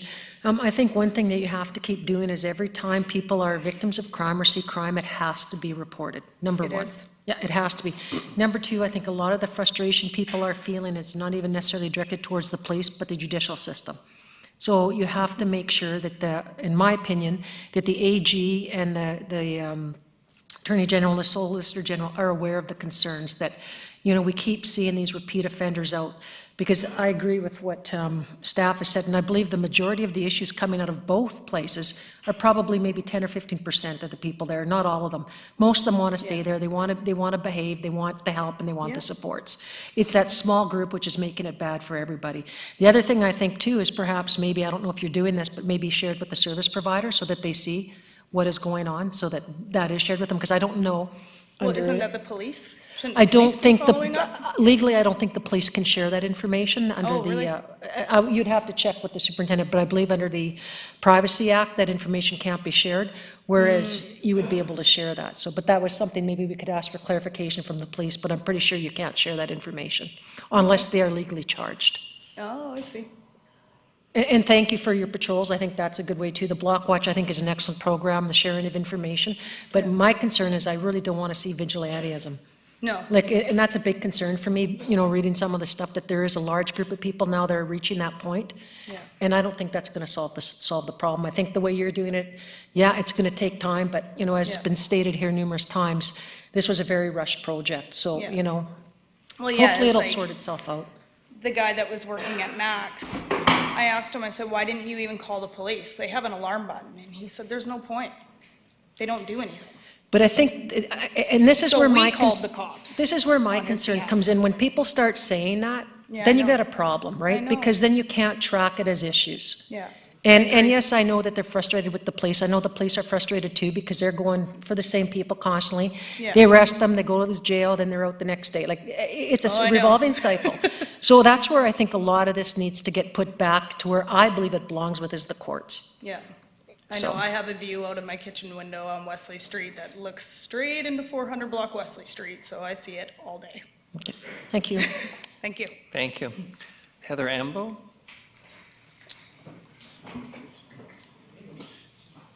Thank you. Sorry, Mr. Lindsay. Your Worship, I just, maybe while we're waiting for the next delegation, and I think there's a few comments that have come up tonight that are worth noting, maybe not so much to council, but to the community, that there is a community advisory committee that's active on both sites, and that's being led by BC Housing. It's open to those who feel they have an interest in participating, so either neighbors or users of the park, for example. At those meetings, there's representatives from BC Housing, the operators are present, but also the RCMP and the city, along with the health authority. So there's really, again, that opportunity to share information at that committee level. So if there's, and I know that there have been members that have recorded information and brought it to that meeting and shared it at that point with all of the participants there, so that venue continues to be open. And what I would say would all be also an opportunity for people to learn about some of the stuff that the housing providers are trying to do. And they've been clear that they want to reach out and understand how best to utilize the security that BC Housing's paying for around the sites, and are there other areas where they can expand security. And both sites now have clean teams where residents are going out into the community and doing cleanup. So they want to know, are there areas in the community? So the best way we can support them is communicating back where we think those needs are. Thank you very much, Mr. Lindsay. Ms. Ambo. Hi again. Last week I got the impression that you really wanted data and information regarding Labio. Because I live in the area, I hear the alarms all the time heading over that direction. So I decided to look up the fire response stats, which you can find on the city of Nanaimo. And I isolated my search to the responses to the 200 block where Labio is, which is the site. And I discovered, actually you're getting a chart now, so there's been 17 calls since December. I do have a question, trust me. The trend is actually increasing over January regarding how many calls are going to Labio. And I have a friend who is a fire person, and every time an engine is sent out, there are 4 bodies in that engine, and every time an ambulance is called out, there are 2 bodies minimum in that vehicle. So what I did is I figured out, based on the information on your website, City of Nanaimo, how many bodies are in each vehicle every time there's a call. So as you can see the totals, for some of the calls where it's alarms activated, that's 8 bodies responding to Labio. And if there was actually a fire, it would say that there was a fire detected. So I guess my question is, when you agreed to these projects going in, specifically about Labio, because I live in that area, when you agreed for this project to go in, was that cost accounted for when you made that decision? Or is that part of this year's budget? Or, because those are a lot, like if you go on the nuisance bylaw page, I wanted to look at it myself, and it actually gives a list of the costs per vehicle and per person if a property is deemed a nuisance property. So that was just I just wanted an idea of what the cost is. So my question is, these costs that are incurring because of the project going in, and it's not to say I'm against the project, because I sit on that committee actually, and I was there on Thursday. I want to know if this is going to be something that's going to put on us in the future to pay, because it is paid through by the city. And yeah. Perhaps you could answer the question. Mr. Rudolph? We have somewhere in the vicinity of 400 homeless people in the city. So if they're not at this location, they're probably somewhere else. And so we had a large volume of fire calls to Tent City through the summer. In the previous year, before there was Tent City, we had a very large volume of calls to many parks through the course of the year. So the unfortunate story is that this is a recurring and systemic issue, regardless of the location. The only way out of this for us is to have a very solid homelessness and housing strategy that all stakeholders are buying into and working collectively to solve the problem. Otherwise, we're just moving it from one location to another. And I don't think it's the right answer, but it's the honest answer. So the fire department and the police department and the bylaw department and the parks department are all very busy dealing with these issues. And the Parks Department had a bit of a rest last summer on this because it was all located in the downtown. But the downtown had a hard time. So so we're heading in the right direction by getting people off the street, because we've almost halved the number of people because of these complexes. So that's the good news story. So maybe, and I've asked the police department this in the past, if they would prefer a dispersed or concentrated model of going to calls, and their answer is they prefer a concentrated model because it's easier to police. So perhaps that, again, isn't the right answer, but it is the true answer. So yeah, it's costly, and it's a product of a systemic societal set of issues that are not any one of us are responsible for, but we're all trying to deal with it. And the city is sort of the end of the food chain, because we have bylaw officers, police, fire, and all the first responders, and the responsibility for the social issues and the housing tend to apply to the senior governments. And obviously, they're trying through a lot of effort to put in. They've made huge investments in this community with both of these modular housing projects and the operating expenses. And I believe they're committed to continued investments here to house people in all forms of social housing. So hopefully we're going to head in the right direction. So I've drifted away from your question, but that's sort of the broader answer. Okay. So that's already in the sort of the budget then? So it's in the budget. I'm assuming. Okay, cool. Thank you. That's what I wanted to know. Okay. Thank you, Ms. Ambo. Ed Ambo?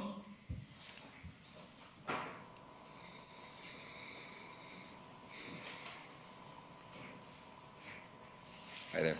Kind of a quick question. Well, not really. So every day in reviewing video footage from my buildings and my properties I manage, it takes up several hours. And then you're picking out certain incidents and you're trying to get a good picture of somebody that's committing a crime or trying to commit a crime of some shape or form. And then you have to call the police and you're waiting an hour and a half for them. It would be much more convenient for me, and I'm sure a lot of other people who are doing the same things, if we had a direct police liaison officer, someone we could just, instead of having to wait for a police officer to show up, which again takes time, just to ship it off to one person who's directly responsible for a certain area, such as, let's say, Labio, for example, or 250 Terminal. Is that something I need to bring to council here, or is that something I need to speak with the police directly about? I think I'm going to interpret this as a question, do we have a specific person assigned within the RCMP? And I see Councillor Armstrong nodding, and I think that's probably the safe answer. I doubt it very much, unlike, say, a school liaison officer, which may be assigned to a specific school.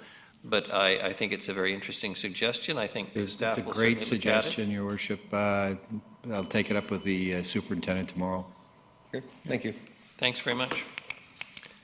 And Sandra Stewart, I'm sorry, your handwriting's still just as awful as mine. I'm not sure about the last name. Good idea. No. Is it Kabuka? I'm sorry. Yes, Sandra Stewart Kabuka. Thank you. Very good. So I've been here the last 3 Mondays to come and express my own concerns, but also to listen to the delegations regarding the 2 supportive housing sites. And I see that the neighbors are really stepping up, and more so than I think that they should really be expected to, but they're stepping up and coming together as a community to deal with the problem.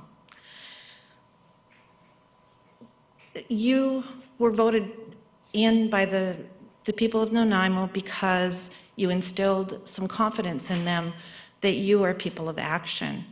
Now, my question today is that do you have a clear sense of where you're going with how you're going to resolve this problem?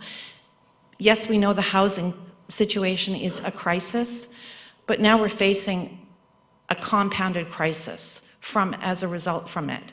And I don't get a sense that the community feels that they have much confidence in you, or you're not making them feel confident in your answers that you give to them. I don't feel that way. I've been here 3 weeks in a row, and I'm listening to you, and I'm listening to them, and I can see the hesitation as they walk away. Is there a clear path, and what are you doing to solve the problem? I mean, I know that you said, and it's a hard thing, and you're on the spot, you don't do housing. I don't do crime, okay? So truly, everybody is doing their part here. We need to know what you're doing to make it better, because just saying that it's in the works, or it's not, it doesn't instill any confidence in us. And it's the talk around the water cooler. I mean, it's all that everybody talks about anymore.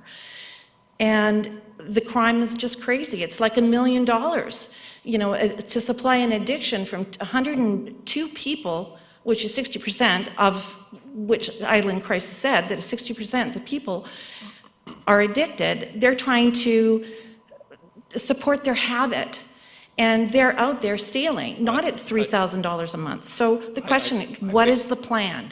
Can you give us some kind of thing and instill some confidence, period? Because I'm going to keep coming back until I know the answer. And I appreciate that, and this is question period, and I'll attempt to give you an answer, and then I'll certainly look to fellow councillors and staff to respond to it. And this is in no way meant to be an evasion of the problem. But as I've said several times already at this council meeting, and as I hope people are beginning to understand, the city did not create, nor is it responsible for, the creation of supportive housing. Having said that, this city and this council supports the creation and building of supportive housing. It is funded by the province. The contractors who deliver the services at those sites are funded by the province. As I've said many times, historically, we had a national housing strategy. This crisis did not occur overnight. But of course, and I expect and I accept that we are the easy target in the frustrations and the anger and the fear and the sense of abandonment that may be felt by many citizens in this community. I get that and I accept that. But to tell you that we have a clear path as if we have control over this process, if I told you we did, I would be basing it in pure fiction. We don't have control. We are responsible for providing policing and policing costs, and that's a significant burden on the taxpayers of the city of Nanaimo, and I understand that. In terms of a response, as Mr. Rudolph has pointed out, even those who have to respond to the difficult situations that arise because of people with drug addiction and mental health issues and combinations thereof, we have to respond to it, but we do not have control over the treatment processes, nor the funding, nor the tax base to do the kinds of things that will solve this problem over time. It is concentrated, or appears to be concentrated in some areas now based on statistics that we get from time to time that the community feels and senses. But this was happening across the community before. The numbers of homeless have not decreased, and my sense is that no one has provided any evidence that it has increased significantly either.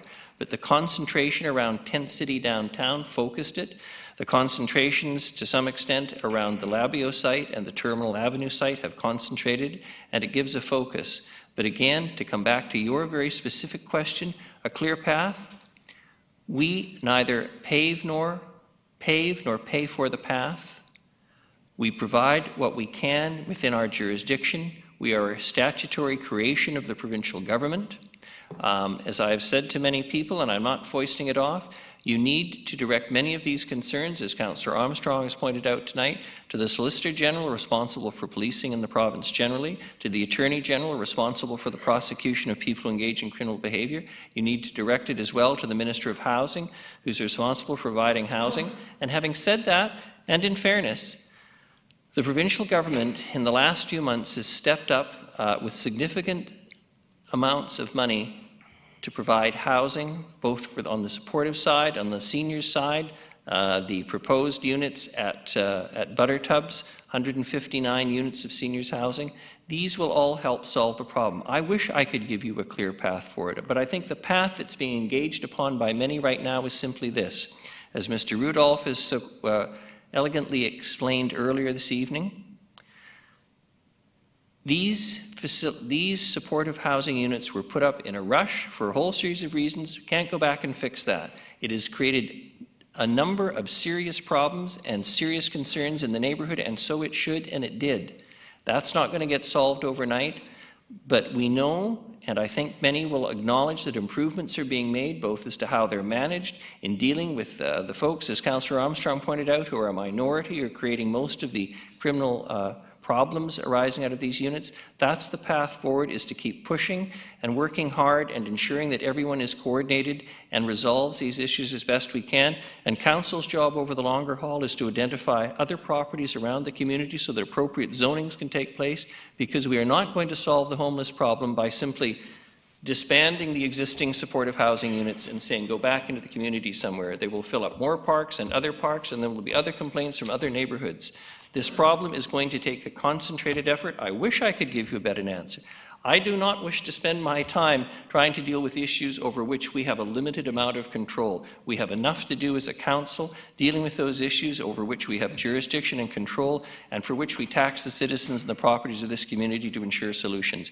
But that is probably as good an answer as you can get from me, certainly, and if other council members wish to respond, I'm more than happy to hear them, and if the staff do as well. Please.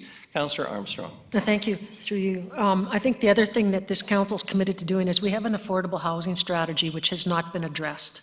So I think one way is if we start addressing what has been identified in there, that can hopefully stop some people from becoming homeless, because there's a lot of homeless people that are not criminals, contrary to popular belief, that are there because of circumstances.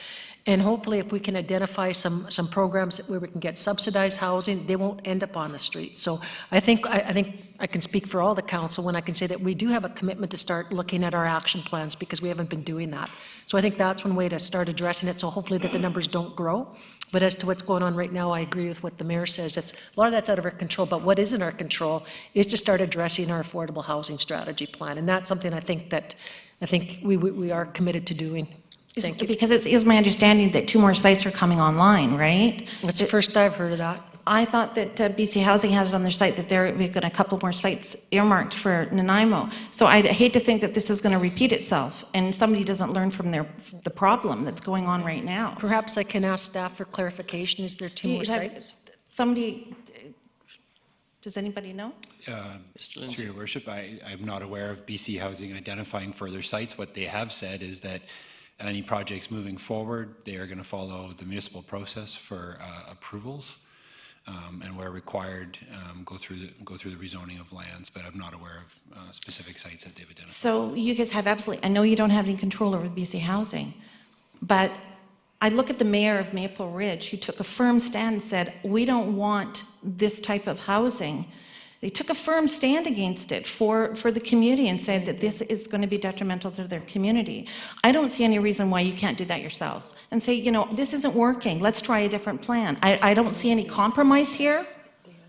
I don't see compromise. I just don't feel like anybody is actually listening to what's going on. And I know that it may not be jurisdictional, but you talk about vigilanteism and you're worried about people in the community about vigilante, because I'm going to walk out this door again and I'm not going to feel confident again. And everybody else in this room is not going to feel confident again. So If you have somebody's got to learn from their lessons. That's all I got to say. I appreciate your concerns. If you have another question, this is question period. I'm happy to receive that question and have others answer it. Right now I have Councillor Turley who'd wish to respond to your question.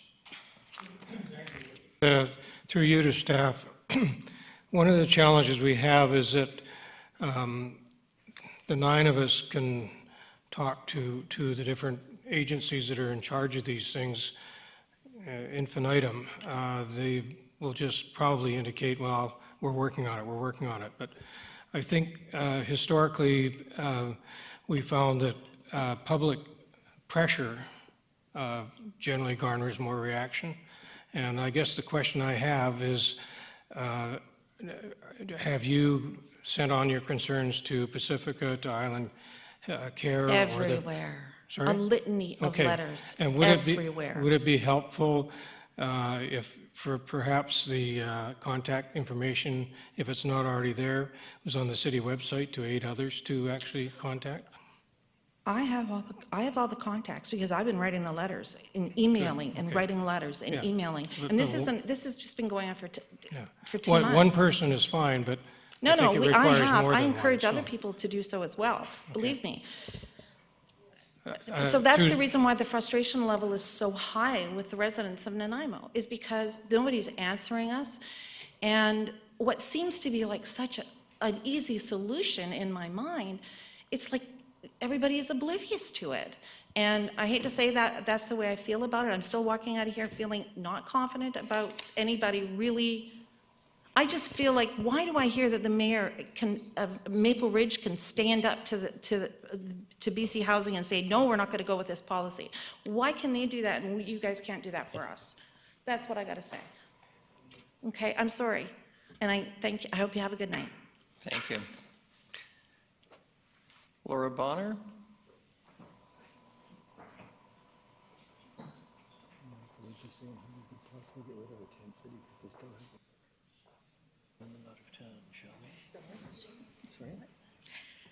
Hi there. I have a question, and the question is, can I offer 2 potentially temporary solutions? That's my question. I think I'd be prepared to entertain that tonight in a spirit Thank of you. openness on council, yes. I listened to what everybody had to say, and I hear what you're saying. Honest to God, I hear it. A potential solution, and following what Mr. Ambo was saying, is it possible to get a temporary portable put in the vicinity for a community policing office, where it could have somebody there all the time? That way, we have easier access. I saw the hand go up. We have easier access, and they're there, and they can see what we're talking about. Is that a Can I answer solution? that? I think Councillor Armstrong's anxious to answer your question. Well, we did look at that, and the cost is $3 million, so where do we get the budget? For a temporary portable? Because it has to be, I believe it was policed by a minimum of 4 people, 7 days a week, and the cost is astronomical, because it has to meet certain security standards. There's all sorts of stuff. So that was something that had been looked at when that was discussed during Tent City. Okay. And the cost is astronomical. All right. You have another I personally am solution by way willing of to question. pay more taxes. And I think the other thing is there's no bodies to do it. All right. They're short-staffed. So there's your next job, is bring Well, on we those did approve bodies. 15 more. We did, we have as council voted to increase the number of RCMP. Okay, and I remember that, yes. The other question, or the other potential temporary solution that I Solution wanted. and by way of asking us a question if we can implement it. Pardon me? This is- Question. Solution by way of asking us if we can Is there implement that any solution. reason that we couldn't take a portion of, now hear me out, everybody, a portion of Brannan Lake, section it off? It already has everything you need for a detox center. It has the people, the counselors, ministers if you need them. It has the beds, it has everything already there. Is that a potential temporary solution? Setting up a treatment center anywhere is always a solution, assuming people are prepared to get into treatment, and then when they're out of treatment, do you have a safe, secure place for them to live where they can continue along with all the other programs that are necessary that have to follow in order to ensure that the treatment is successful? Otherwise, we end up with a revolving door. Having said that, again, I come back to jurisdiction, and I'm not evading the responsibility that we all feel to everyone in society, but it is not the city's legal or jurisdictional responsibility to provide treatment centers. It is the province's. Okay, and I appreciate that, and I get that. And following what Councillor Turley was talking about, as well as Mr. Rudolph, can you have someone bring that forward to the BC Housing Association and see if that is something they would entertain? Because it's ready now. I think it fair to say that Nanaimo and the problems it has faced through Tent City, having the largest tent city or equivalent thereof in the province last year, is certainly seen or how high up the agenda of the provincial government. I mean, that is, frankly, this response to Tent City, these 2 supportive housing units, indicates the importance that the province of British Columbia attached to our homelessness issue and the specific problems arising from it. We have a separate Ministry of Mental Health and Addictions as well. But again, and I don't wish to go down the same path over and over again, these problems didn't arise overnight. Significant increase in the cost of housing, affordability have all contributed to this. People protesting and drawing attention to the city of Nanaimo and attracting some folks, but more than we might normally have. But let us not forget previous surveys conducted under the auspices of the city and other organizations in this town have demonstrated that the majority of people who are homeless in our community are our people. They didn't arrive 2 months ago or 6 months ago. They arrived a long time ago, or they are the children of families who live in this community who suffer from addiction and mental health issues, or alternatively have lost employment and are simply homeless. I think there was an interesting story presented earlier last week by Diane Brown of a woman who found herself in that condition and is a resident at the terminal site. So as much as I appreciate what you have to say, again, it is not something that we have control over nor the funding to do it. But you've been encouraged, I think wisely, by Councillor Turley tonight to write to the appropriate ministers to emphasize that it is an important issue for the people of this community. Okay. Thank you. Thank you. Mr. Barclay.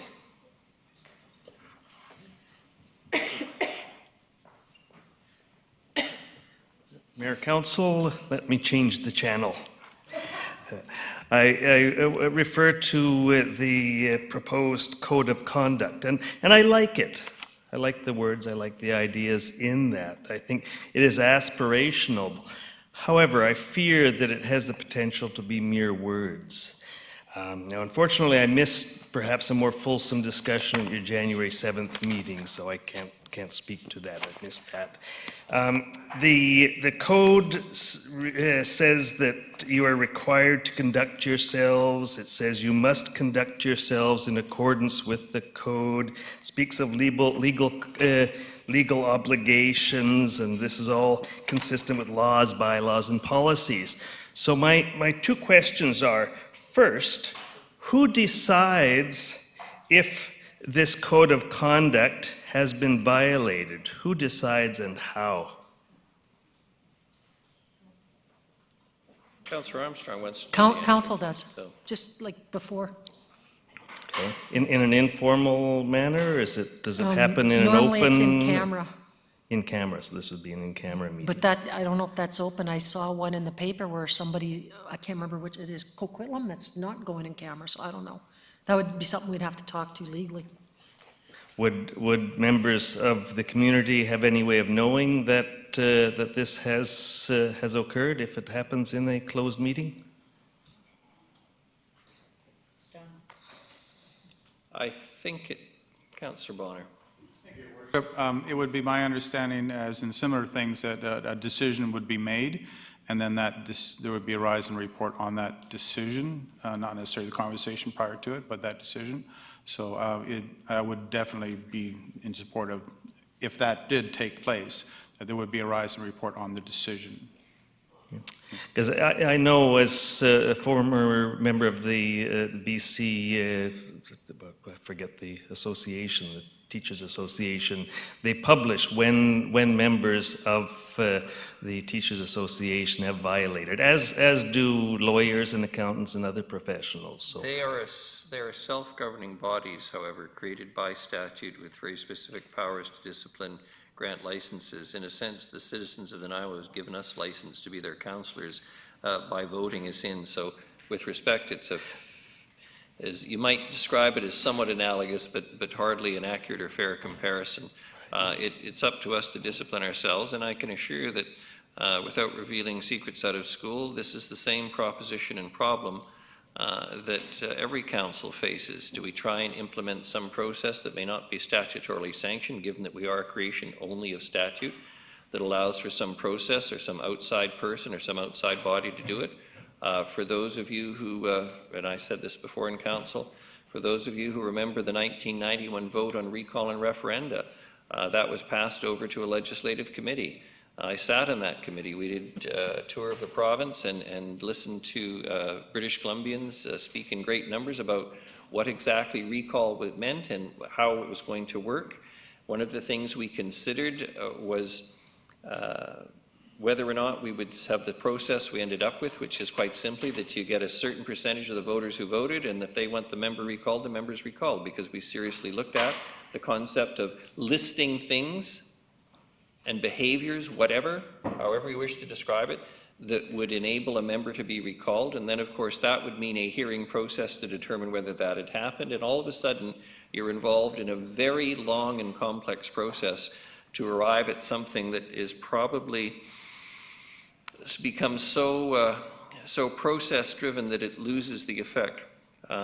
This is a statement by this council that we believe we should conduct ourselves in a way as becomes the institution that we've had the privilege to be elected to run, and that's the City of Nanaimo. It won't be perfect. I think we'll obviously get comments from citizens, but to implement the kind of process that I think you may be driving at around the teachers and disciplining and all of those things, I don't think we have the jurisdiction, and I don't think the Minister of Municipal Affairs is high on her agenda either. No, I fear it. You would be opening a significantly large can of worms to do that. My second question, though, and it pertains to making this meaningful, not just flowery words that no one really pays attention to, is... I'm not going to take that as a criticism of the language put together by Mr. Van Horn, Mr. Barclay. I'm sure you didn't intend that.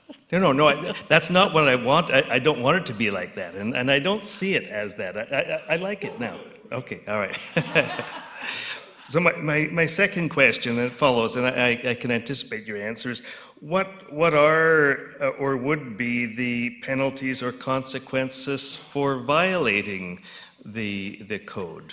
My understanding is that basically we can censure a member of council, but that's probably pretty much all we can realistically do within the law. And I look to Mr. Rudolph or Mr. Van Horn or anyone else who can give me a better answer. Or Councillor Thorpe.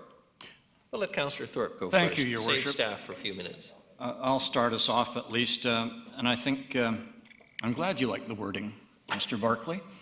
I think I do too, and I think first and foremost, as the Mayor has indicated, this is simply a statement that shows our intent of goodwill and good conduct. And we have had discussions on this topic amongst ourselves, and we felt this was an important first step to publicly affirm the type of conduct and governance that we as a council believe in. If there are problems in the future, I think I can say confidently that we have decided that we will deal with those as a personnel issue between ourselves in camera. And if there's any minor infractions, we can have a conversation about those. If it goes further to your point in your second question, we've also discussed that, and that certainly is problematic because there are limited repercussions. Censure is one, but it's a very time-consuming and legalistic process. What I can say is that, as Council is aware, the Union of BC Municipalities, through the Local Government Leadership Academy, has a task force which is working on this question and examining ways of possible penalties for council members across the province who do not abide by rules of good conduct. So that's a work in progress, and I think we're leaving it for the time being to see where that work goes, and then if and when, and hopefully never, we need to take advantage of that advice, that task force might have some recommendations for us. Thank you. Yes, yeah, I hope. If I may, Councillor Hemmons. Oh, thank you. Les, I'd like to draw your attention back to when the Community Engagement Task Force first started its work, and we decided it was important to write down our values and how we were going to work together. There was really no formal policy, and if I kind of deviated from that, how are you going to rein me in? I think sometimes these policies exist just as a statement by a group of adults willing to work together, and there will be kind of self-governing involved in that, and I really agree with Councillor Thorpe. If something really happens that is outside, then we will explore how we address that, but I have the utmost confidence in these adults around this table to act appropriately and to follow the intent with which the Code of Conduct was written. Yeah, no, I think there is value in being aspirational as it is. As long as the community is clear, that's what it is, and I hope you all sign it. I'll print up the final copy that has taken out members and put in councillors, and print it up and put it in my files. Thank you. Thank you. No other questioners on the list? We have no procedural motions. Mr. Rudolph. Earlier about an action plan, and I was writing down some notes. I was just wondering if I could summarize what I think was explained earlier, just so we leave in a sort of a sense that there is an action plan, because I believe there is an action plan to deal with this homeless piece. So the notes I have is, firstly, there have been neighborhood advisory committees established. Both of those met last week, and their ongoing commitments to work with whoever has an interest in either of those two neighborhoods. The second is BC Housing. BC Housing is investing an ongoing set of a lot of time to work with the operators. Any correspondence, any information that we get is processed and sent to BC Housing as we get it. They're also watching our videos. They're very alive to what's taking place. So they're taking the time to be very aware of the discourse that's taking place here. Staff are on the phone regularly with the staff from both Victoria and Burnaby at BC Housing to exchange information, and we have a very tight working relationship with them. In terms of the site management for both sites, in particular the terminal, there's been, I think I reported it last week, a number of improvements to the terminal site with the fencing, the gates, the lighting, the SEPTED reviews, the on-site blocks and gates and so forth. All that's been being systematically attended to. There is more work to be done at the Labio site, but there's an ongoing set of improvements that has been led by BC Housing to complete. RCMP have been very invested in both sites. They have the bike squads, they have the general duty officers and patrols, they have the plainclothes officers that are in the area. They've conducted training for the operators and various other persons in the area. They've done a SEPTED review for both sites. They've agreed to do work on a pilot project with the bylaw department and outreach workers to work in the neighborhoods. The Island Health Authority, we are told, is in those facilities up to 5 days a week, so they're very involved. We need to learn more about that.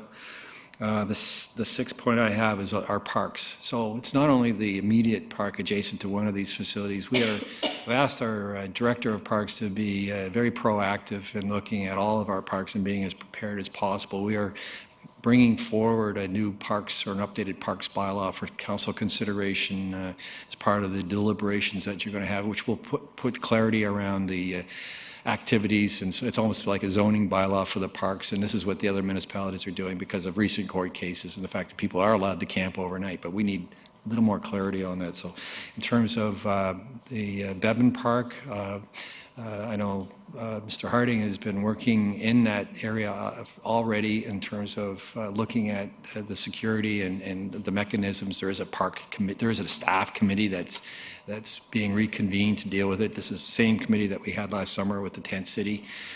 This won't be the only park where we need this infrastructure, staff infrastructure put in place. So that's in the works. We ourselves have been having meetings with the operators. I know His Worship is having those types of meetings as well as talking to the minister. We've talked about the need to really build this long-term strategy and be clear what our role in this is. And so in February, we're beginning that conversation with you on the recently adopted homelessness and housing strategies for the city.